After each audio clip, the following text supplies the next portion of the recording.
हम जो देखते हैं, राजनीति, युद्ध, अर्थव्यवस्था, ये सब तो बस सतह की कहानियां हैं।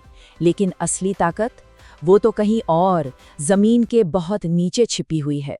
सोचिए, एक ऐसा रिसोर्स जिसने देशों को बना भी दिया और तबाह भी कर दिया, जिसने दुनिया का पावर बैलेंस ही तय कर डाला। तो सवाल ये है कि आखिर ये छिपी हुई शक्ति है क्या चीज?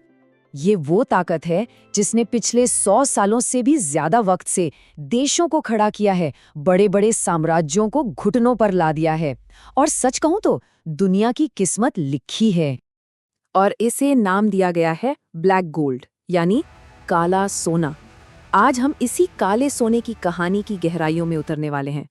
तो चलिए सबसे पहले ये समझते हैं कि ये ब्लैक गोल्ड आखिर है क्या। ऐसा क्या राज है इसमें जिसने पूरी दुनिया को अपनी मुट्ठी में जकड़ रखा है? ब्लैक गोल्ड यानी क्रूड ऑयल या कच्चा तेल।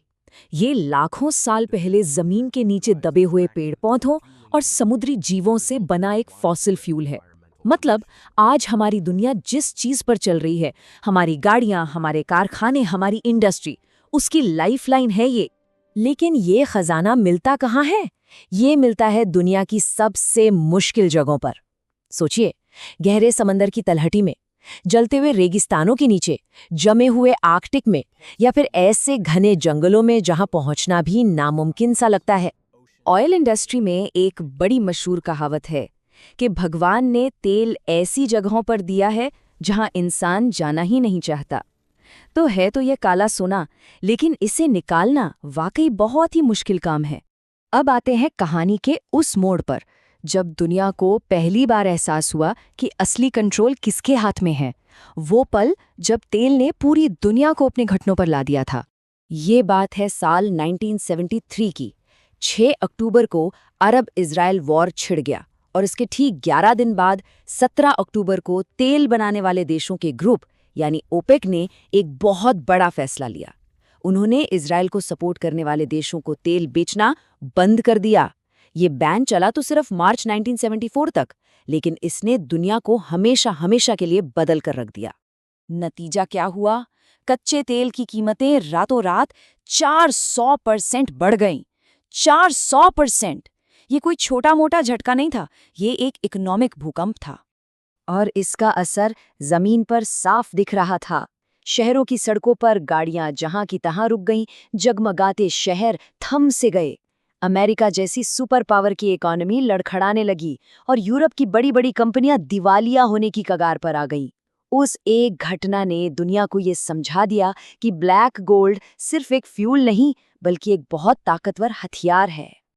और यहीं से शुरू हुआ पावर का एक नया ग्लोबल गेम, एक ऐसा खेल जिसमें दौलत, दबदबा, सब कुछ सिर्फ और सिर्फ इस काले सोने पर टिका था। तो फिर सबसे बड़ा सवाल तो यही है कि आखिर कौन कंट्रोल करता है इस जबरदस्त पावर को? इस पावर का सेंटर है मिडिल ईस्ट।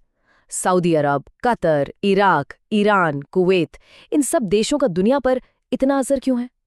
इसके पीछे सिर्फ एक ही वजह है, तेल। ये एक कड़वी सच्चाई है कि पिछले 100 सालों में दुनिया की कई बड़े बड़े फैसले पार्लियामेंट में नहीं लिए गए, बल्कि इस बात से तय हुए कि इन रिसोर्सेज पर किसका कंट्रोल होगा। तेल ने ही तय किया कि कौन सा देश आगे बढ़ेगा, कौन से गठबंधन बनेंगे और कहां पर जंग छिड़े। लेकिन क्या अब ये दौर खत्म हो रहा है? क्या कोई ऐसी चीज है जो ब्लैक गोल्ड की इस बादशाहत को चैलेंज कर सकती है? आज हमारे सामने दो भविष्य टकरा रहे हैं। एक तरफ है तेल पर टिकी हुई हमारी दुनिया और दूसरी तरफ है ग्रीन एनर्जी का नया दौर, इलेक्ट्रिक गाड़ियां। लेकिन बड़ा सवाल ये है कि क्या इस बदलाव से पावर का बैलेंस सच में बदलेगा? इससे पहले कि हम किसी नतीजे पर पहुंचे, जरा ये एक आंकड़ा देखिए। आज भी हमारी दुनिया हर रोज 10 करोड़ बैरल तेल इस्तेमाल करती है। 10 करोड़ हर एक दिन। और सच तो यही है, जैसा कि इतिहास ने हमें बार बार सिखाया है कि जब तक तेल है, राजनीति उसी के चारों तरफ घूमेगी। ये सिर्फ जमीन के नीचे दबा हुआ कोई लिक्विड नहीं है, ये पावर का असली सोर्स है। तो आज जब स्ट्रेट ऑफ हॉर्मुज जैसे अहम समुद्री रास्तों पर फिर से तनाव बढ़ रहा है, तो ये सवाल पूछना लाजमी है, क्या हम सिर्फ एक एनर्जी कॉन्फ्लिक्ट को दूसरे से बदल रहे हैं? क्या तेल की सप्लाई लाइंस पर कंट्रोल करना ही दुनिया की नई जियोपॉलिटिक्स बन गई है? इसका जवाब शायद आने वाला वक्त ही देगा। वीडियो देखने के लिए धन्यवाद फ्रॉम स्पार्क प्लस वाले भैया।